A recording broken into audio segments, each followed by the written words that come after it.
everybody. Welcome.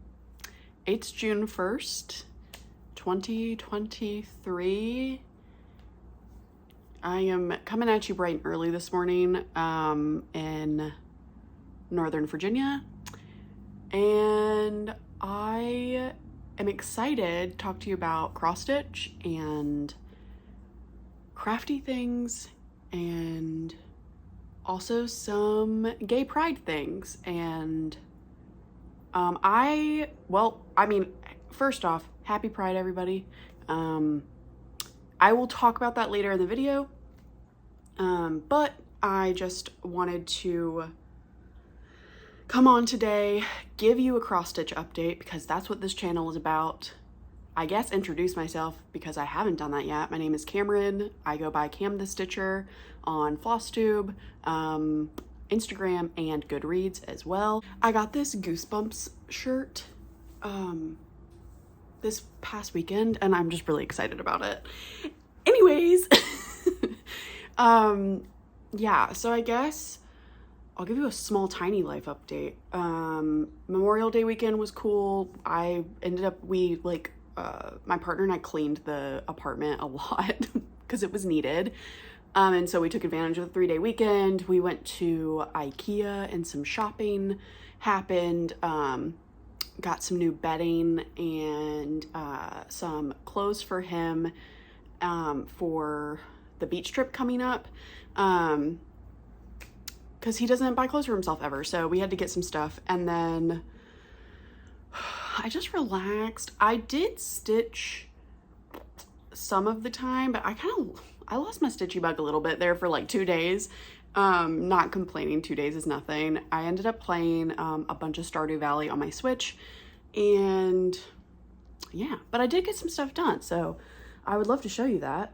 I am actually going to start with a finish, which I didn't know if I could do it, and I talked about it last time, I think, of like, I don't know if I'm gonna be able to finish this, but it was a goal to finish it. So this is Birds of a Feather Lost Spirits. And yeah, I finished it, guys. I was scared about like all of this. And yes, this was a lot of fill-in, but this, like, cause you see, this is like a pumpkin, right? This picture was taken in 2001. And this like looks big, but this pattern is not big. And I'm stitching this on 32 count Dirty Linen by Zweigart. And I stitched it in the called for. I had kitted this up a long time ago. I do not feel like ironing today. I clearly also don't feel like doing my hair. So this is it. Let me get the light there. I'm trying not to use my ring light today because we have a lot of good natural light coming in today. So anyways, 2/2, 32 count. It's fab. It says, "Lost spirits do not embody me on this night of All Hallows Eve." Now, I actually ran out of this periwinkle color here, which was perfectly fine because I got to this part and I was like, well, so I stitched the 2 and the 3 in this green color. I had saved some for her dress. I had went ahead and stitched her dress before I stitched this because I had to chart that 2 and the 3 because it's the pattern. It says 2001 and like the zeros are like these tiny little like bubbles, which I love, but I didn't leave a lot of room for a 2 and a 3. So anywho, this part was a beast, but it wasn't too bad. And then I ended up, I went in here, before I filled this all in, I went ahead and did the black checkerboard. And so the last stitches I put in were the red checkerboards going across. And yeah, I put in my little initials there. That is everything. Cat with a pumpkin head. This is such a cute pattern. I'm very much into it. I want more Birds of a Feather Halloween patterns.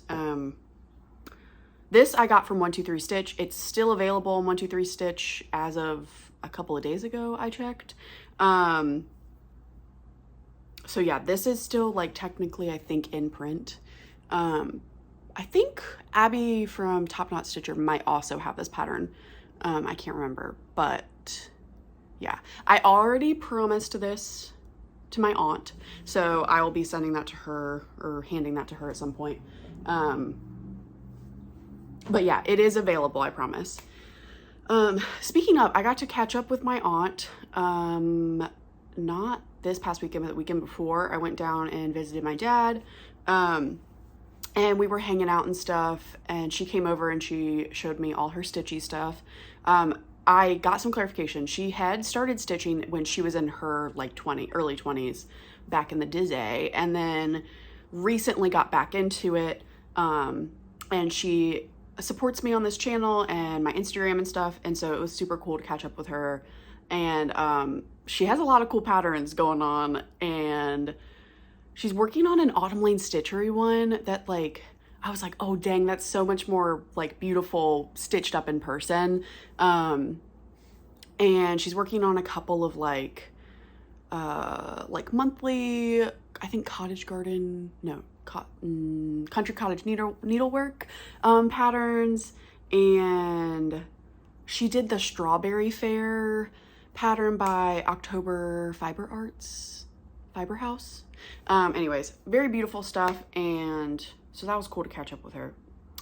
But yeah, so that was my only finish, but I have some whips. I got some whips for y'all. So this is, I have a thread sticking in this. This is my Manning May Stitch Along piece by Carolyn Manning. If you are new to this channel, me and my friends, we started hashtag Manning May Sal in the month of May, and basically like the parameters is just stitch on something by Carolyn Manning, whether that's a new start, whether that's a whip, you know, just like have fun and go at it. And so I picked the April Tent Maker. This is one of her smaller patterns. I think it's 63 by 63 stitches. And I'm stitching this on some 16 count / maybe 18 count Aida that I had dyed myself a while back. And yeah, so this is where I'm at. So I stitched a little bit more on this while I was visiting with my dad, because I'm stitching this in hand, which is very fun. And yeah, not much to say on it except that it's very soothing stitching and it's very easy stitching, and I can't wait for it to be done. Now that May is over, I'm not like gonna put this away. I think this is just gonna be like my travel stitching, sitting at my desk stitching, in between things stitching. I'm going to the beach in like less than 3 weeks, so this will definitely come in the car with me, and probably will physically stitch it while I'm on the beach as well, because I'm very much looking forward to that. But anyways, that was my Manning May Sal. It's gorge. And then on May 20th, I was at my dad's house and he does not have the most ideal atmosphere for stitching. Not his fault. I don't live there anymore, right? But he doesn't have great lighting in the living room. And so and also we were busy. We were doing other things. So May 20th, I only got like 10 stitches in this. But when I came home, I pulled it back out and stitched on it for another day or two. But yeah, this is the Vanity sampler by Hello from Liz Matthews.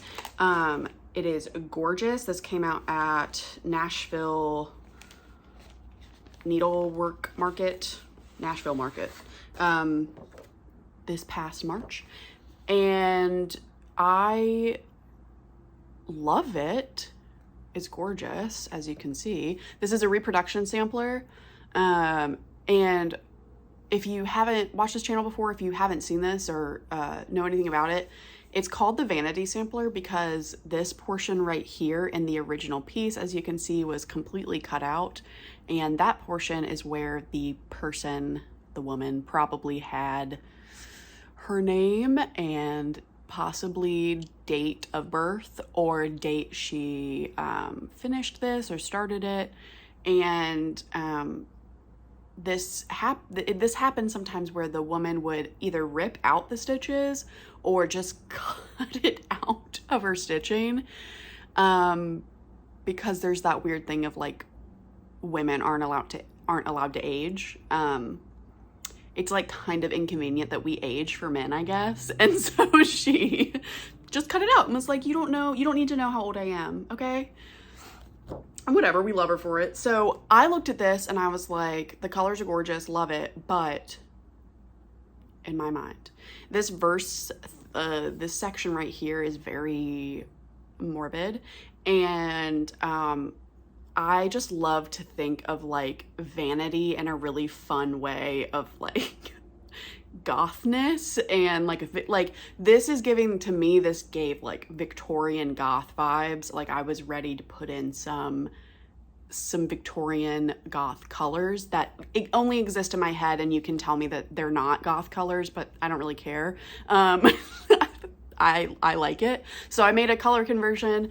We're stitching this over on Instagram, hashtag Goth Vanity Sampler Sal, or just hashtag Vanity Sampler Sal if you're not stitching my color conversion, because this is a gorgeous pattern and Liz did an amazing job with the colors. This is stitched in MPIs, but I went ahead and did my conversion in DMC. So yeah, I'm gonna show you my start on that. I want to give some particular shout outs to people stitching this on Instagram and Flosstube. But anyways, this is my start on it. I am stitching this on 36 count brown sugar by Fiber on a Whim. And you can see, look at that bird. I will say this color right here, I think I picked 451 or something. These are the colors. The lightest color in this bundle right here is, yes, nope, 453. This is the lightest color. This is pretty close to my fabric. It's a little bit lighter, but most of it is fill-in. There is some of it used as not fill-in. So if you've picked a fabric that's close to mine or lighter, you might run into some trouble. Now, if that's the case and you really want to use my conversion, you can either one, pick a bit of a darker fabric, or two, just pick a lighter color that will pop on your fabric. Like if your fabric's around my shade, pick up something like, I don't know, like 3865, like winter white, or even like Blanc, like just white DMC. It'll probably pop more if that's the look you're going for. But right now it's not bothering me. I may change my mind and rip out stitches, but I know Bridget, the museum stitcher, is stitching this and she got a good start on it, but her fabric, it blended in too much, this color. So she wants to restart it on a darker fabric, which I encourage because I think it's gonna look gorgeous on a darker fabric, so I'm not mad about it. But yeah, so that's something, hey, color converting is touch and go, trial run. So if you're running into that issue, that's what I would recommend. You can also DM me and politely yell at me if you want, I guess. I did my best. This light pink too, if you're stitching it on like a light enough fabric, might blend in a little bit, but I don't know, I kind of like it. To me, this is giving aged look, which is what I'm going for. So I'm not too mad about that. I really like it though. Okay, so like I said, Bridget, the museum stitcher, is stitching on this. Megan, the Seattle stitcher, is stitching on this. I know my friend Marjorie from Marjorie Made wants to start this. But I wanted to give a particular shout out to Anna's Books and Stitches. She just started a Flosstube not too long ago. I think she has like 3 videos out now. So go check her out. I will link her down below. I'll pop up her Instagram as well here. She started the Vanity Sampler with my color conversion and it looks amazing. She just showed it on her last Flosstube. I finally caught up yesterday on those. And then Erin Makes on Instagram as well is stitching, and the furthest along so far. It looks fantastic, and I'm so excited to see more progress. If you're interested, go over to Instagram, check out Erin Makes and Anna's Books and Stitches. And yeah, so anyways, I'll pop that in below in the description box. But if you're interested in my color conversion, please reach out to me, DM me, email me. My email is camthestitcher@gmail.com, and my Instagram again is just @camthestitcher. So, and I'm pretty quick, unless I'm asleep. I will be pretty quick on that conversion. I'll send that over. So, anyways. All right, the next thing I worked on, I came home and I was like, all right, I gotta get, no, I had already finished the frame and I showed that last time.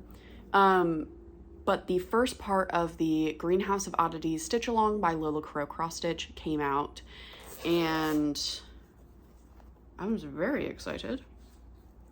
So, I went ahead and got that out on that Friday. I think I put possibly 5 stitches in on that Friday.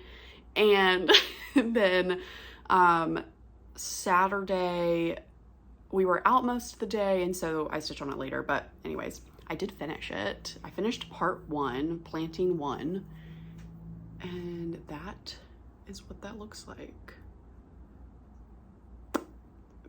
Yeah, and you'd be correct. It is gorgeous, and it is very cute. So planting 1 was this doodad and this beautiful doodad and this beautiful man's or ladies, I don't know. I can't remember off the top of my head the names for these anymore, but as soon as it came out, like I read, Lola Crow gives you like what each thing is, the plant, the animal. And so this is a particular type of owl I had actually never heard of, and they're the smallest owl breed. And they like live, I think, in these types of cacti. Oh my God. It's so cute. I really am liking my fabric choice. It's definitely like darker and stormier than what was called for, but I'm into it, so. Yes, I'm also so happy that a lot of you loved Mort. He's still doing great. Very responsible with that 401k. You know what? I'm feeling this is Sheila. I'm naming Sheila. I don't know. I don't think that Sheila worries about much, probably. Seems like Sheila probably like sleeps a lot and kind of just hops around. I don't know. But yeah, so that is done. Tomorrow, the second part comes out. And so I'll definitely be stitching on that tomorrow.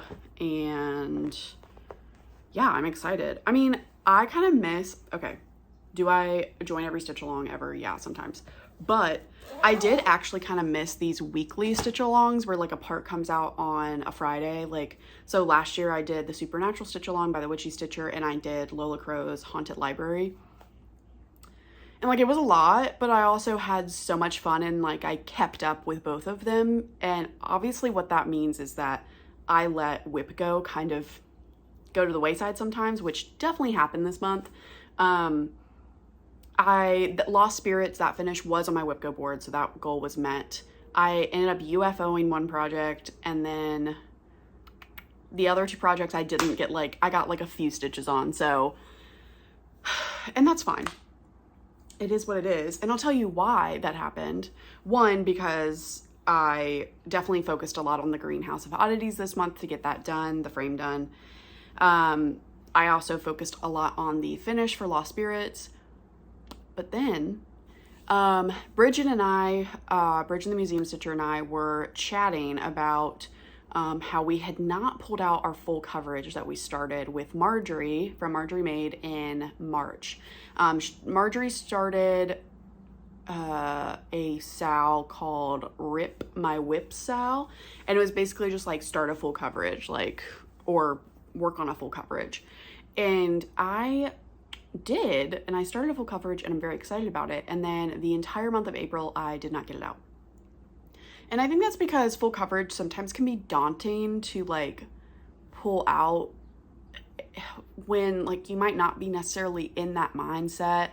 So Bridget and I were chatting and I was like, well, what if we just, cause like I pull out my White Winter Moth by Kathy Barrick. I pull that out the 13th of every month, which I also didn't do this month, but it's okay. And so I was like, what if we pull out our full coverage on the 23rd of each month? Cause we started them in 2023, whatever. It was just like, I was like, I was trying to pick something that was like close to the end of the month, but not too close to the end of the month. So we did that, and Bridget reminded me that we were doing that. And so I pulled it out on the 23rd, and then I loved stitching on it so much, and same thing happened to her, that I stitched on it for 2 more days because I did not want to put it away. This is Arcadia. This is charted by Heaven and Earth Designs. The artwork is by Bob Doucette, and this is where I'm at. Oh God. Let me try to wrangle this for you.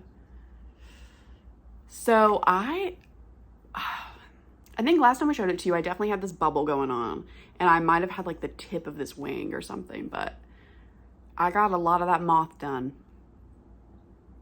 and I'm loving it. So I'm doing the Royal Rose method with this. I'm stitching it on 28 count, easy count, even weave, Lugana, there we go. And stitching it 2 over 1 10 stitch. And I'm really like, I worked on this for 3 days, but I wanted to keep going, but I had other things I wanted to do as well. And 3 days was like a good amount of time working on this for me.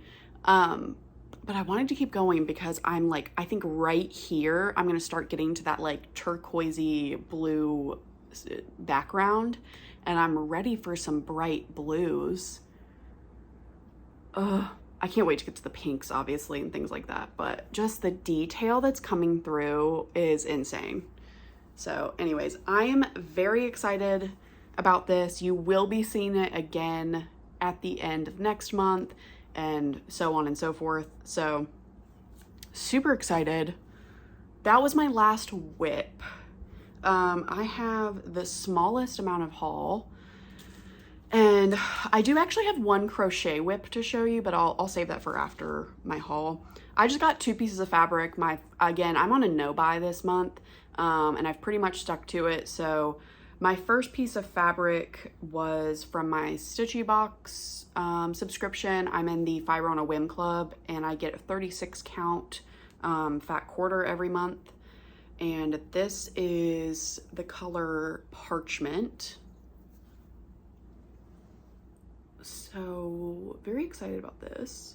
It's like a very greenish gold, yeah, color. And I actually think, I know I showed this last time, I got the Away We Ride by Blackbird. I'm thinking, call me crazy, that might be a vibe. This to me screams Halloween. As much as it is like a neutral, it's very much screaming Halloween to me. So that's my plan for that, probably. And then yesterday I got my Be Stitch Me fabric of the month. I get this in 40 count linen, and this one is called Bronze Age. Ooh, that modeling is crazy. Crazy. This is gorge. Very like parts of it, it's coming across definitely like correctly in the camera. It's like orangey, but not too orangey. Does that make sense? I guess you would call that bronze, but I don't know. This is like a really good neutral. It's a good dark, bold neutral. That's all the stitching. So let me show you the crochet if you're interested. I will pop the pattern here. I don't remember the name of it. I got it off of Etsy, but my sister was like, I tried my hand at knitting, and it's not that I've given up completely, because I do still have a knitting whip that I'm going to continually work on, but knitting is hard. It's hard. So before I learned how to knit, I got into crochet, and I think I'm just faster and better at crocheting.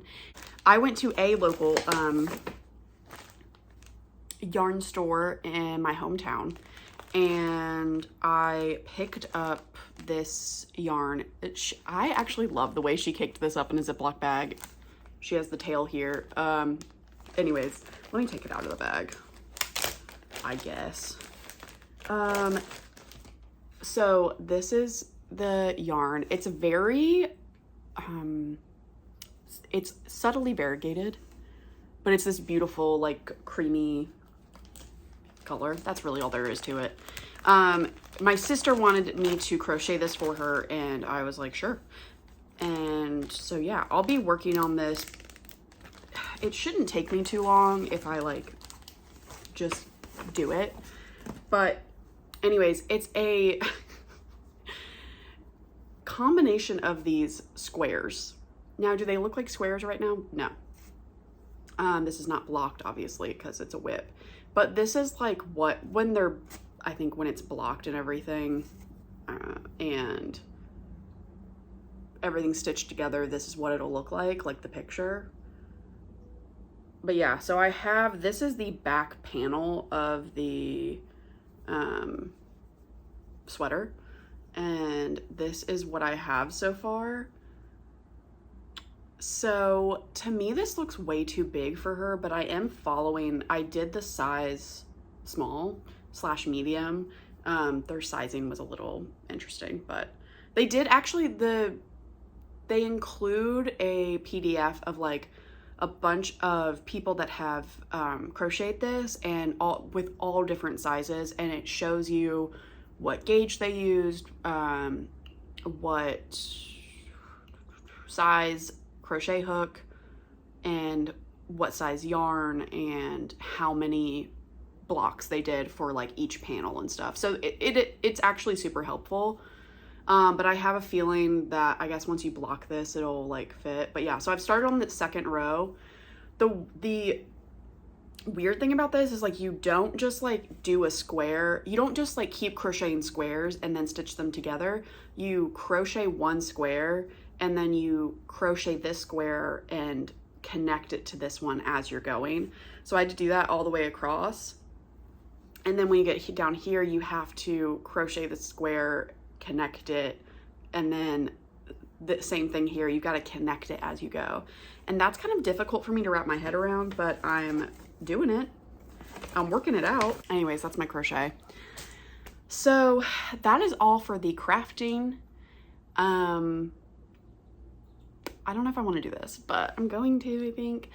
I'm also not going to have book talk this time. I didn't read that much, I promise. You're not missing out on a whole lot. I didn't read any books that I like feel super passionately about these past 2 weeks. So I'm actually gonna save book talk for my next update. But I do want to talk about Pride Month. So it is June 1st. It is Pride Month. I have family that watches this. So family, if you don't want to hear what I have to say, please just check out and log off. Thank you. I come from a very, an extremely conservative evangelical town. And I'm not just saying that. It is one of the most famous evangelical conservative towns. You may have heard about it and during the 2016 times, possibly 2020 times. You may have listened to a podcast about my hometown and the college that's there. You may have seen a show on Hulu about an individual that led the college from my hometown. That's all I'll say about that. But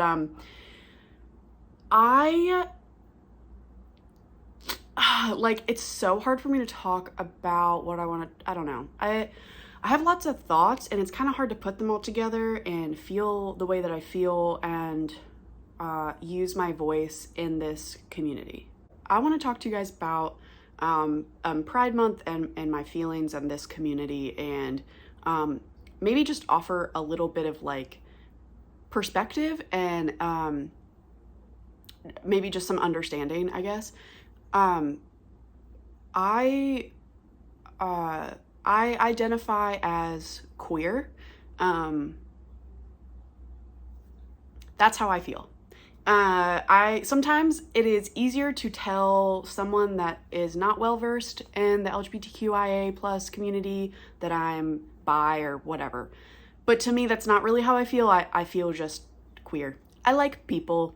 I've always liked people. And I knew when I was like 11, 12 that I liked boys, believe me. But I also had a sparkly feeling about girls. And that was really hard to wrap my little mind around, considering the town that I grew up in, and also when you are feeling those types of things, it's confusing because this world is very binary. It's very, you are this or you are that. And I think sometimes when you are like put where you're kind of in the middle of things, it feels like, and you're like, I don't really know.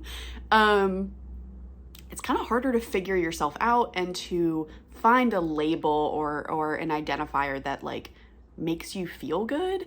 And so I think that's why, like, I knew when I was young, I very much knew, but it took me till I was 20 years old to come out, and I didn't come out to everyone, because that's not an option for everyone. It's not an option to,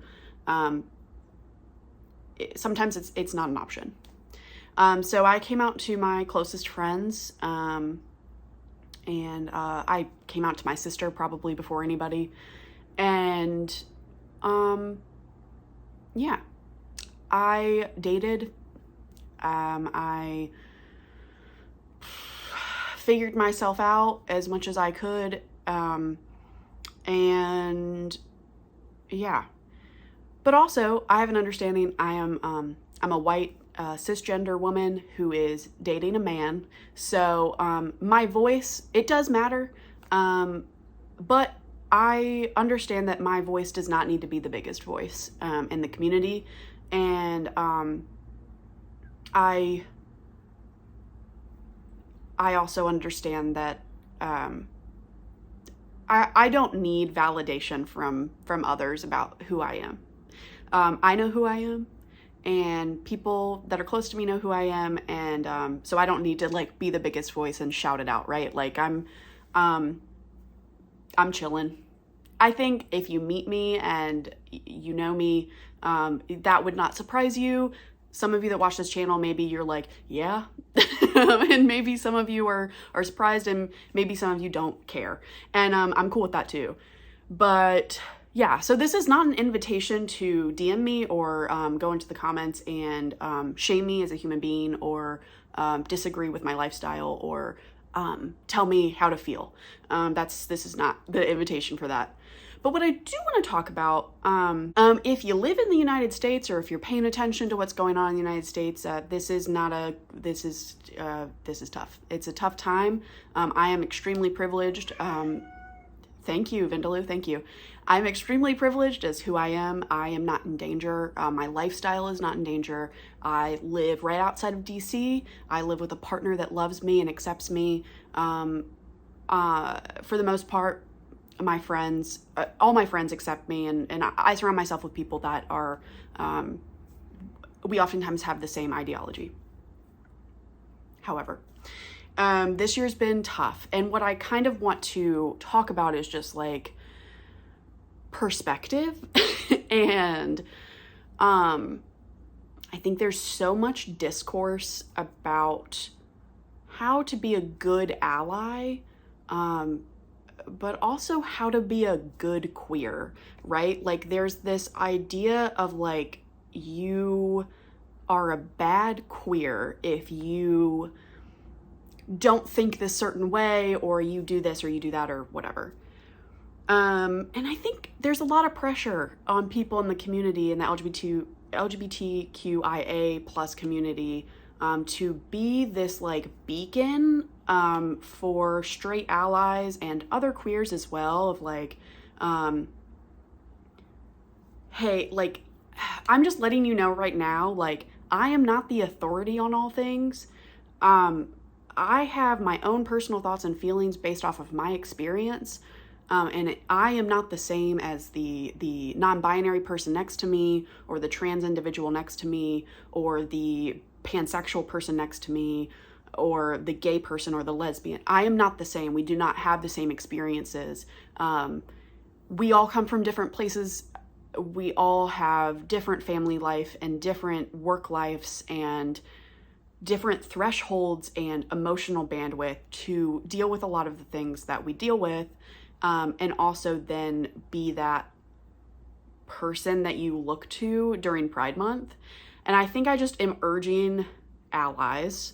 I'm urging the straight allies in this community to have some perspective.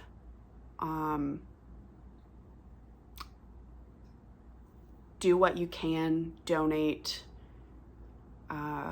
support the community in a way where you are not silencing voices of queer people, trans people, non-binary people. And things are not like all good or all evil. Things are complicated and life is complicated, and looking to one person as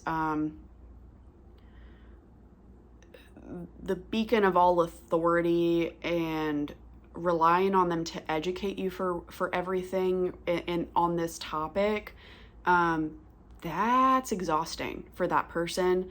You're putting a lot of emotional labor on that person. And I don't know.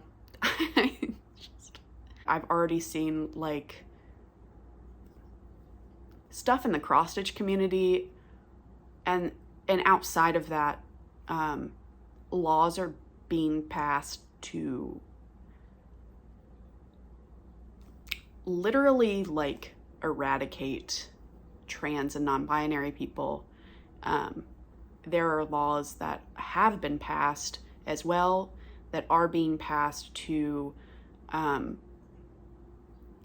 make it really hard for those individuals to live. So I think having some perspective is, I guess, just what I want to, that's what I'm feeling. That's what I want to talk about. I'm very open to having conversations with people, especially anybody that identifies as asexual, queer, non-binary, trans, anything under that umbrella. I'd love to talk to you, but I think that we're allowed to protect our peace. I know I'm putting myself out there to be ridiculed and under scrutiny, and not just by straight people. I know that other people in the queer community may not agree with me and may have different feelings, and that's totally fine and completely valid. Like, this is just how I feel, and I know that I'm coming from a place that is so privileged, and I get to live my life, and the laws that are affecting trans and non-binary individuals, that is not affecting me personally. Of course, it's affecting me emotionally and things. But I think having perspective and understanding, and I think that's just really important. So I don't know what else to say. I have a lot of family stuff going on, and I just don't, putting this out there is, I'm not completely out to everyone, right? And so, but I want to talk about this, and there are not a lot of queer voices in the cross-stitch community. So yeah, that's just how I feel. So thank you if you joined. I will see you in 2 weeks, or I will see you possibly in a mid-year whip parade or a kit parade. Bye.